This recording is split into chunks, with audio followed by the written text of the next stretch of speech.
మళ్ళొకసారి చెప్తా ఉన్నా, నేను భారతదేశంలో కాదు దక్షిణాసియాలో సౌత్ ఏషియాలోనే మొట్టమొదటి సిటీ హైదరాబాద్. 100% సివరేజ్ ట్రీట్మెంట్ చేయబోతున్న మొట్టమొదటి సిటీ హైదరాబాద్. ఇది కేసీఆర్ ముందు చూపు, మా ప్రభుత్వం యొక్క విజన్ వల్ల జరిగింది అనే మాట నేను గుర్తు చేస్తా ఉన్నా. మళ్ళీ నేను ఈ మాట అనగానే ఎవరో ఒక బీజేపీ సోదరుడు బయలుదేరుతాడు, మేము మా పాత్ర ఉంది ఇందులో కేంద్రం పాత్ర గుండు సున్నా. అది కూడా చెప్తా ఉన్నా ముందే. ఈ మొత్తం 4,000 కోట్ల రూపాయలు అయితే ఖర్చు పెట్టి దాదాపు 1,300 MLDల కెపాసిటీతో కడుతున్నామో ప్లాంట్లు, ఇందులో కేంద్ర ప్రభుత్వం యొక్క పైసలు గుండు సున్నా, ఒక్క పైసా కూడా లేదు. ఇవన్నీ కూడా చాలా విజయవంతంగా చేశాం. నేను నిన్న కూడా చెప్పినా, మళ్ళీ ఈరోజు కూడా చెప్తా ఉన్నా. మేము 10 ఏళ్ల పాటు రాగద్వేషాలకు అతీతంగా, ప్రాంతీయ విద్వేషాలకు అతీతంగా, కుల విద్వేషాలకు అతీతంగా, మతం పేరు మీద జరిగే దాడులకు కానీ పంచాయతీలకు కానీ ఆస్కారం లేకుండా 10 ఏళ్ల పాటు కేసీఆర్ గారు హైదరాబాద్ మహానగరాన్ని ఒక విశ్వనగరంగా తీర్చిదిద్దాలనే ఉద్దేశంతో చిన్న పండుగ వచ్చినా మా మంత్రులు ఆనాడు స్వయంగా దగ్గర కూర్చొని అటు అధికారులు, రెవెన్యూ కావచ్చు, మున్సిపల్ కావచ్చు, పోలీస్ కావచ్చు, సమన్వయం చేసి శ్రీనివాస్ యాదవ్ గారు, మహమూద్ అలీ గారు, సబిత గారు, మా గౌరవ శాసనసభ్యులు దగ్గర ఉండి చూసుకునేది.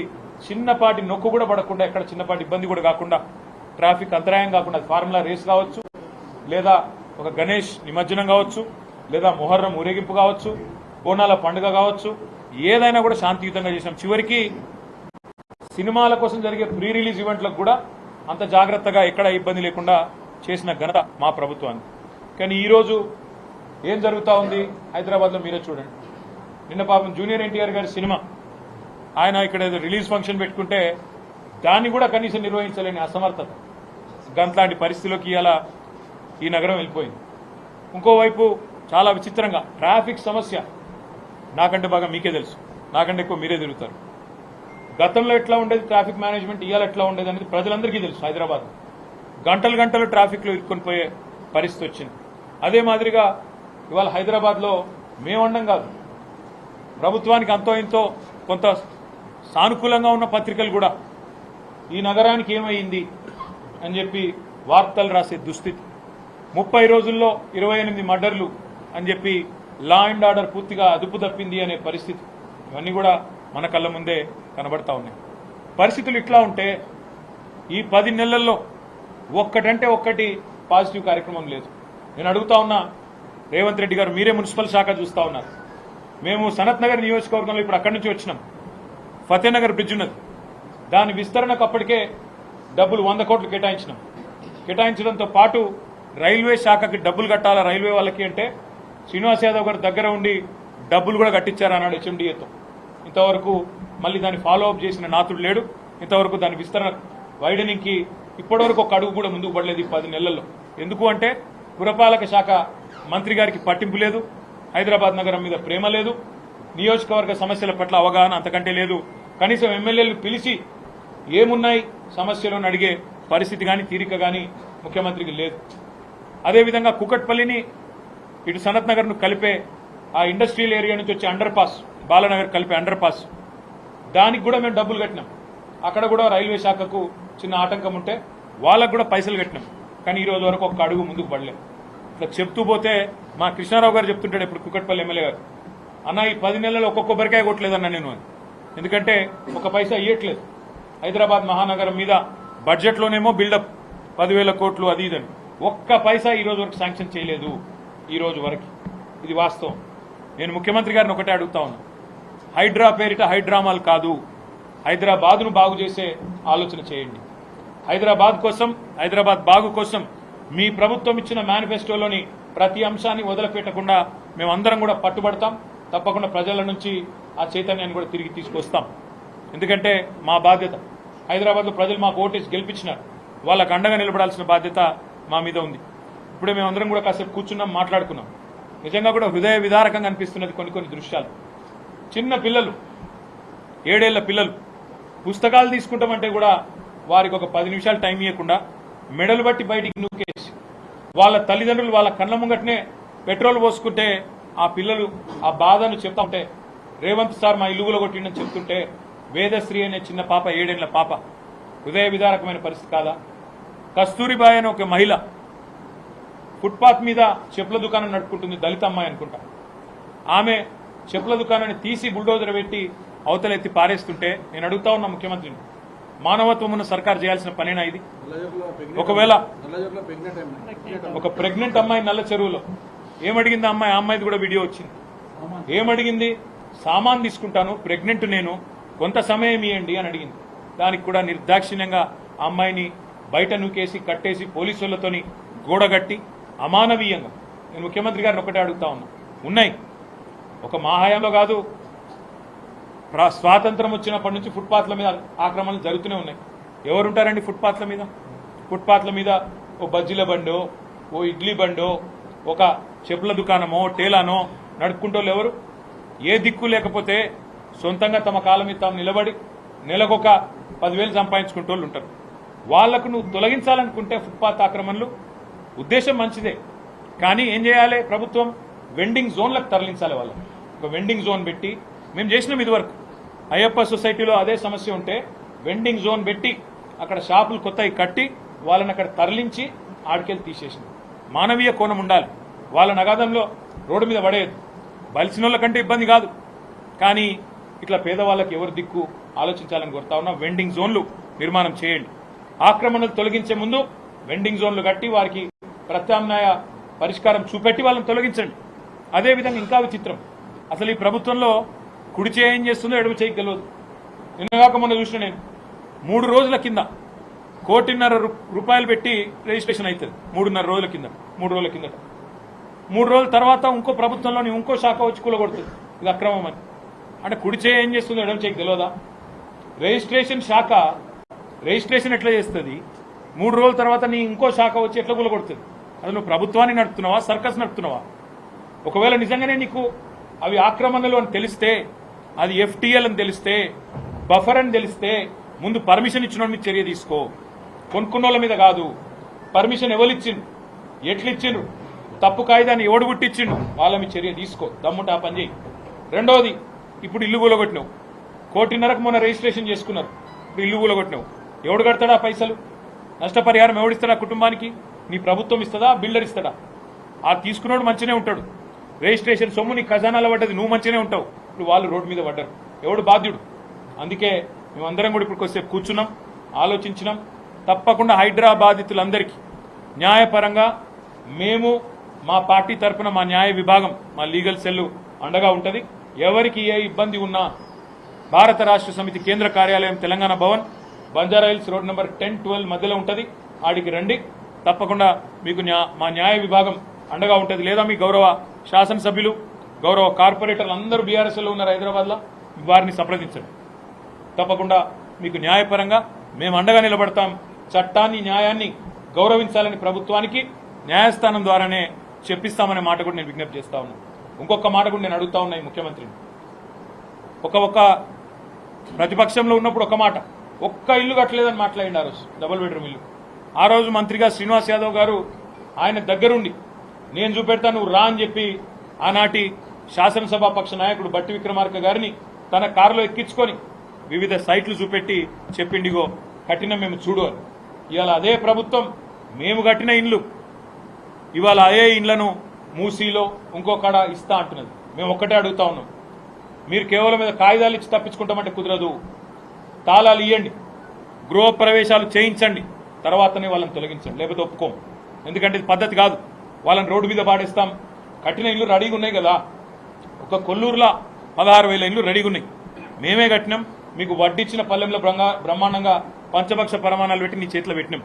చేతనైతే వాళ్ళ గృహప్రవేశాలు దగ్గరుండి మీ అధికారులతో చేయించు.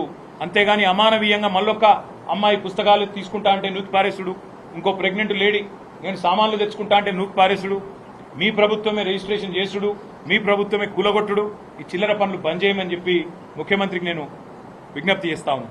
ఇంకొక మాట కూడా నేను చెప్తా ఉన్నా. మా ప్రభుత్వం ఉన్ననాడు మేము మాట ఇచ్చినాం, 1,00,000 కట్టినాం, మరొక 1,00,000 కడతాం, అవసరమైతే ఇంకా ఇల్లు కూడా హైదరాబాద్లో పేదలందరికీ ఇస్తామని చెప్పాం. 1,00,000 మేము ఇచ్చినాం. నీకు చిత్తశుద్ధి ఉంటే రేవంత్ రెడ్డి హైదరాబాద్ భూములు అమ్ముతున్నావు. ఇప్పుడే తెలిసింది మా కుక్కట్పల్లిలో కూడా హెచ్ఎండిఏ భూముల మీద కన్నేసినాడు, తొందరగా అమ్ముతాడని తెలిసింది. నీకు చిత్తశుద్ధి ఉంటే ఇక్కడి భూముల అమ్మకాల ద్వారా వచ్చే పైసలు ఇక్కడే ఖర్చు పెట్టాలి. తప్పకుండా హైదరాబాద్లోని పేదలకు ఇండ్లు ఇవ్వాలి. ఇక్కడ 1000 ఎకరాల అమ్మకానికి పెడుతున్నామని తెలిసింది.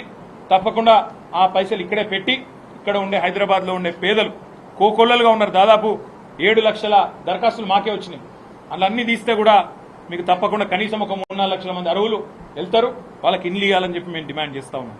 తప్పకుండా వారికి అండగా ఉంటాం. ఇక చివరిగా నేను చెప్పేది ఒకటే, మీరు మంచి పనులు చేయకుండా కేవలం బట్టగాల్చి మీదేస్తాం, హైడ్రా పేరిట డ్రామాలు చేస్తాం అంటే మాత్రం ప్రధాన ప్రతిపక్షంగా మేమైతే చూస్తూ ఊరుకోం.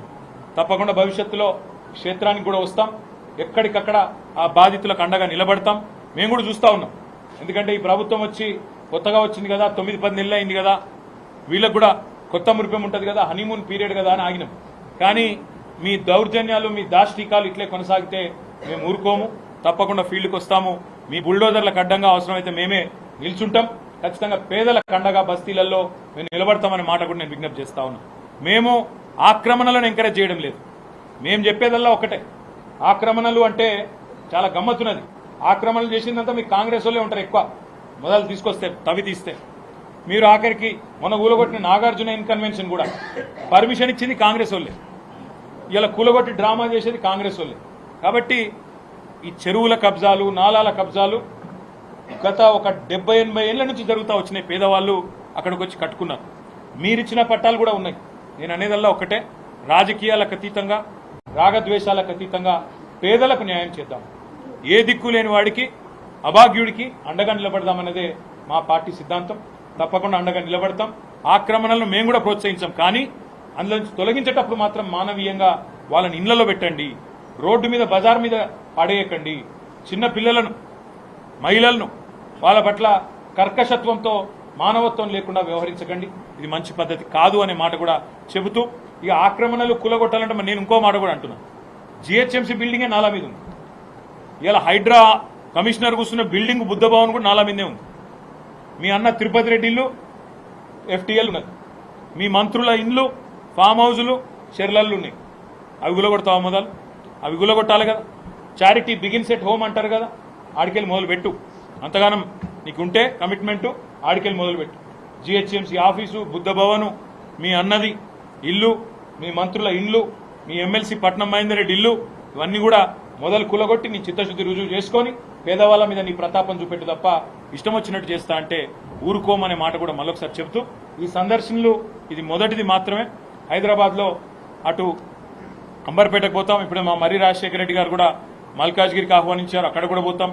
అదేవిధంగా మా కుత్బుల్లాపూర్ ఎమ్మెల్యే గారు, ఎమ్మెల్సీ రాజు గారు, వివేక్ గారు ఇద్దరు కూడా ఆహ్వానించారు, అక్కడ కూడా పోతాము. ఎక్కడెక్కడైతే మా ప్రభుత్వంలో ఈ STPల కార్యక్రమం తీసుకున్నాము అక్కడ అన్నిటికి కూడా పోతాం. చివరిగా నేను చెప్పేది, మూసీ విషయంలో కూడా మేము అన్ని గమనిస్తూ ఉన్నాం, ఈ మాటలు చూస్తూ ఉన్నాం. మరి మొత్తం STPలు మేము కట్టేసినాం. ఇప్పుడు STPలా నువ్వు కొత్తగా కట్టేది లేదు. మరి ఎందుకు ఒకసారి 50,000 కోట్లని, ఇంకోసారి 70,000 కోట్లని జూపల్లి కృష్ణారావు, ఇంకోసారి 1,50,000 కోట్లని మళ్ళా ముఖ్యమంత్రి రకరకాల మాటలు చెప్తున్నారు. అసలు ఇప్పటివరకు DPR అయిందా? అసలు ఒక డీటెయిల్ ప్రాజెక్ట్ రిపోర్ట్ తయారైందా? అందులో ఏమున్నది అసలు ఏందో ఎవరికి తెలియదు. అందుకే నేను అనేదల్లా మీ యొక్క మూసీ పేరిట జరుగుతున్న భాగోతాన్ని కూడా మేము గమనిస్తున్నాం, ప్రజలు కూడా గమనిస్తున్నారు. ఇలా మూసీలో వీళ్ళని తీసేస్తా, వాళ్ళని తీసేస్తా అంటే కాదు, మొదలు వాళ్ళకు తాళాలి, ఇళ్లకు పంపి, దగ్గరుండి గృహ ప్రవేశాలు చేయించు, అటెన్కా నువ్వు తొలగిస్తా అంటే కూడా వాళ్ళకి అవసరమైతే న్యాయపరంగా, చట్టం పరంగా వాళ్ళకి ఇవ్వాల్సిన పైసలు నిర్వాసితులకు ఇచ్చినాకనే తొలగించాలి తప్ప నా ఇష్టం ఉన్నట్టు చేస్తా అంటే మాత్రం తప్పకుండా న్యాయస్థానాన్ని ఆశ్రయిస్తాం. మేము కూడా క్షేత్రానికి కూడా వస్తామనే మాట మళ్ళొకసారి చెప్తూ, మూసీ భాగవతాన్ని కూడా గమనిస్తున్నాం. అందులో నీ అవినీతి ఆలోచనలు కూడా అన్ని కూడా చూస్తున్నాము. సరైన సమయంలో బయట పెడతామని చెప్పి కూడా తెలియజేస్తూ, మీ అందరికీ ఇవాళ వర్షంలో కూడా పాల్గొన్నందుకు మీ అందరికీ కూడా ధన్యవాదాలు. నమస్కారం. Thank you.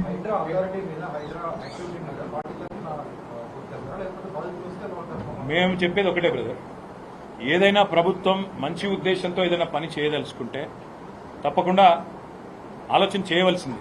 కానీ సెలెక్టివ్ జస్టిస్ మంచిది కాదు. ముఖ్యమంత్రి అన్నకొక న్యాయం, బాగా డబ్బులున్న వాళ్ళకు ఒక న్యాయం, వాళ్ళని మాత్రం ముట్టం. కానీ పేదల మీద మాత్రం మా ప్రతాపం చూపెడతామంటే తప్పకుండా పేదవాళ్ల పక్షాన మా పార్టీ నిలబడుతుంది. వాళ్ళు మా దగ్గరికి వచ్చినా లేదా ఫీల్డ్కు మేమే పోవాల్సి వచ్చినా మా ఎమ్మెల్యేలందరం పోతాం, వాళ్ళకు అండగా నిలబడతాం. నేను అనేదాన్ని ఒకటే, చట్టం న్యాయం ఫాలో కావాలి, అందరికి ఒకటే ఉండాలి. చట్టం బలిసిన వాళ్ళకు చుట్టం, పేదవాళ్లకు మాత్రం చట్టం అనేది ఇష్టం ఉన్నట్టు చేస్తాం. పొద్దున 3 గంటలకు పోతాం, బుల్డోజర్ పెట్టి కొట్టిపారేస్తాం. అదే పెద్దవాళ్ళు ఉంటే మాత్రం నెల రోజులు నోటీస్ ఇస్తాం, 2 నెలలు నోటీస్ ఇస్తాం, వాళ్ళు కోర్టు ద్వారా స్టేలు తెచ్చుకునే వెసులుబాటు కలిగిస్తాం అంటే మాత్రం ఆ డ్రామాని ఎండగడతాం. హైడ్రా పేరిట జరిగే డ్రామాని ఎండగడతాం. మీరు తొందరలో ఆ వివరాలు కూడా బయట పెడతాము. ఆల్రెడీ ఆ సంస్థ బ్లాక్ లిస్ట్ అయిన సంస్థ, ఆ వివరాలు కూడా మొత్తం నేను మరొక ప్రెస్ మీట్ పెట్టి చెప్తా. తొందరపడకండి. ఒక వేదశ్రీకే కాదు, పరామర్శకు కూడా పోతాను, కస్తూర్బాయి గారి దగ్గర కూడా పోతాం. మేము తప్పకుండా ఎవరెవరైతే రోడ్డున పడ్డారో బాధితులు వాళ్ళందరికీ అండగా మేము నిలబడతాం. తప్పకుండా ఆ కుటుంబాలన్నింటినీ కూడా మేము మా శాయశక్తులు ఆదుకుంటాం. న్యాయపరంగా కూడా వారి కోసం కొట్లాడతాం. అది మా బాధ్యత.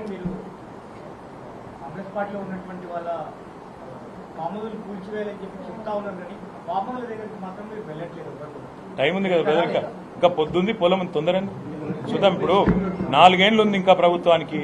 ముఖ్యమంత్రి చిత్తశుద్ధి ఏందో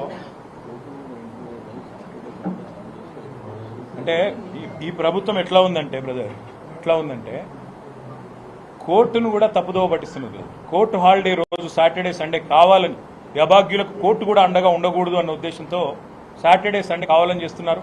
ఉదయం 3 గంటలకు పోయి కొట్టిపారేస్తున్నారు. అంటే ఎంత తెలివిగా చేస్తున్నారు, అతి తెలివితో చేస్తున్నారంటే కోర్టు ఫంక్షనింగ్ స్టార్ట్ అయ్యే లోపలనే కులగొట్టి అయ్యో అయిపోయింది, 3 గంటలకు మొదలు పెట్టాలి, 9 గంటల లోపల నీలమట్టం చేయాలి, 10 గంటలకు కోర్టు ఒకవేళ మొట్టికాయలు వేసినా అయ్యో సారీ అని చెప్తే అయిపోతుంది. ఇట్లా కోర్టుని న్యాయమూర్తులను కూడా అపహాస్యం చేసే విధంగా వ్యవహారం చేస్తూ ఉన్నారు. చీఫ్ జస్టిస్ ఆఫ్ తెలంగాణకు కూడా మేము తప్పకుండా రిక్వెస్ట్ చేస్తాము.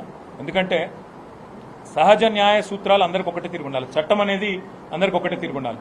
ముఖ్యమంత్రి అన్నకు ఒక చట్టం, గరీబ్ గాళ్ళకు ఇంకో చట్టం అంటూ ఉండదు కదా. కాబట్టి తప్పకుండా అది ఆలోచన చేయాలి. మూడోది, మీరు అన్నారు కాంగ్రెస్ వాళ్ళ ఇండ్ల మీదకి పోతారా అని. సందర్భం వస్తే కాంగ్రెస్ వాళ్ళ ఇండ్ల మీదకి పోతాం, మంత్రుల దగ్గరికి పోతాం, మంత్రుల ఫామ్ హౌస్లను మంచి వీడియోలు తీసి మీకు కూడా అందజేస్తాం. తప్పకుండా అన్ని బయట పెడతాం, అందులో ఏం ఇబ్బంది లేదు. పట్నం మహేందర్ రెడ్డిది, పొంగులేటి శ్రీనివాస్ రెడ్డిది, లేదా వివేక్ గారిది, ఇంకా చాలా మంది ఉన్నారు, కేవీపీ రామచంద్రరావుది, అన్ని బయటకు వస్తాయి. మీరేం తొందరపడాల్సిన అవసరం లేదు. ఇంకా 4 ఏళ్ళు ఉంది కదా. వీళ్ళ వ్యవహారం ఎంత దాకా పోతుంది, వీళ్ళ డ్రామా ఎంత దాకా లాగుతారు, ఇవన్నీ చూసిన తర్వాత మా పని మేము చేస్తాం. హైకోర్టు ప్రధాన న్యాయమూర్తి గారిని మేము కోరేది ఒకటే, ఈ డెమాలిషన్స్ ఏవైతే విచ్చలవిడిగా చేస్తున్నారో, ముఖ్యంగా అమానవీయంగా నోటీసులు ఇవ్వకుండా ఇష్టారీతను చేస్తున్నారో, ఈ విషయంలో ముఖ్యంగా సాటర్డే సండే చేస్తున్న కార్యక్రమం, నోటీసు ఇవ్వకుండా చట్టాన్ని తూట్లు పొడుస్తూ న్యాయాన్ని అపహాస్యం చేస్తున్న కార్యక్రమాలను సోమోటోగా హైకోర్టు సీజే గారు విచారణకు తీసుకోవాలి. వీళ్ళ తరపున అవసరమైతే మేము పిటిషన్ కూడా వేస్తాం. సోమోటోగా వారు తీసుకోకపోతే ఒక పిటిషన్ కూడా మేము వేస్తాము. తప్పకుండా వారు స్పందించాలని చెప్పి కూడా మేము కోరుతాం. అనుమతిచ్చిన అధికారులను కట్టిన బిల్డర్లను చర్య తీసుకుంటే వాళ్ళ మీద తీసుకోవాలా. అమాయకంగా కొన్న బిల్డర్లు, అమాయకంగా కొన్న కొనుగోలుదారులు, మధ్యతరగతి ప్రజలు పైసా కూడబట్టి నిన్న చూస్తే ఒక దాదాపు 40-50 ఏళ్లుండే మగవాళ్ళు ఏడుస్తున్నారు, చిన్నపిల్లలు ఏడుస్తున్నారు. హృదయ విదారకంగా ఉన్నాయి ఆ దృశ్యాలు. అందుకే నేను అనేది ప్రభుత్వానికి మానవీయత ఉండాలి, మానవీయ కోణం ఉండాలి. మా ప్రభుత్వం ఉన్నప్పుడు మా దగ్గర కూడా వచ్చినాయి రిపోర్ట్. కిర్లోస్కర్ కమిటీ ప్రకారం 28,000 కబ్జాలు ఉన్నాయి. ఓఎంట్స్ అనే కమిటీ కన్సల్టింగ్ కంపెనీ రిపోర్ట్ ప్రకారం 30,000 ఉన్నాయన్నారు. మేము ఆలోచించింది ఏంటంటే ఎక్కడెక్కడైతే బాటిల్ నెక్స్ ఉన్నాయో వాటిని కొట్టాలనుకున్నాం, కొట్టాం. నేను ఇంకొక రోజు మీకు కావాలంటే వివరంగా మా ప్రభుత్వంలో చెరువుల పరిరక్షణకు మేము తీసుకున్న కార్యక్రమాలు, ఎట్లా మేము కబ్జాలు లేకుండా నిరోధించగలిగినాం, ఎట్లా ఎస్టీపీలు కట్టాము, చెరువులను ఎట్లా సుందరీకరించాము.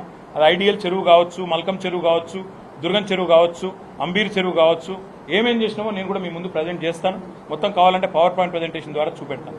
ఇవాళ కేవలం భయభ్రాంతులకు గురి చేసే విధంగా చేస్తున్న కార్యక్రమాల వల్ల ఇంకోవైపు రియల్ ఎస్టేట్ రంగం కూడా కుదేలవుతుంది. ఇవాళ రిపోర్ట్ వచ్చింది, 42% పడిపోయింది హైదరాబాద్ రియల్ ఎస్టేటు మిగతా నగరాలతో పోలిస్తే. రియల్ ఎస్టేట్ అంటే కేవలం పెద్ద కంపెనీలు కాదు బ్రదర్. రియల్ ఎస్టేట్లో కూలీలు పనిచేస్తారు, అదేవిధంగా కార్మికులు ఉంటారు, రియల్ ఎస్టేట్ ఏజెంట్లు ఉంటారు, లక్షల మంది ఉంటారు. వాళ్ళందరి ఉపాధికి దెబ్బ కదా ఇది. బట్ జాగ్రత్తగా చేయాలి. చాలా మంది ఉన్నారు అట్లా, చాలా మంది రియల్ ఎస్టేట్ రంగం మీద, నిర్మాణ రంగం మీద ఆధారపడ్డ వాళ్ళు, బిల్డర్లు బాగా బలిసిన వాళ్ళే కాదు, లక్షల మంది కార్మికులు కూలీలు ఉంటారు. వాళ్ళ విషయంలో కూడా మానవీయ కోణం ఉండాలనేది మా ప్రధానమైన డిమాండ్. ఏం మాట్లాడారు ఈరోజు? వద్దు కాక ఈరోజు వద్దు, ఇవన్నీ మళ్ళీ అది చెప్తే మీరు ఇదేదో ఏరు నాకు తెలుసు. మీరు ఎట్లా పనిచేస్తారో నాకు కూడా అర్థమైంది. నేను మళ్ళీ చెప్తాను.